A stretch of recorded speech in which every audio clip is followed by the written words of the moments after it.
বছৰৰ এই দেহা মোক পাগল তই কৰিছা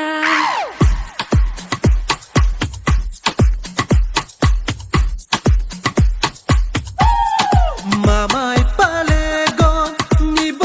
জেলত তাৰ পিছত মৰিবা 16 বছৰৰ এই দেহা মোক পাগল তই কৰিছা মামাই পালে গন নিব জেলত তাৰ পিছত মৰিবা মনে নাছে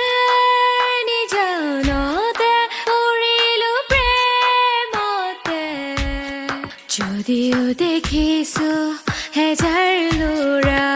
তোৰ বাবে মৰিমে দেখি থাকো তোক সপোনতে তোৰ পিছা কৰিমে এৰিছো মই দুবাহু সাৱটি ধৰিবিনে মনে নাছে নিজানতে পৰিলো প্ৰেমতে যদিও দেখিছো হেজাৰ ল'ৰা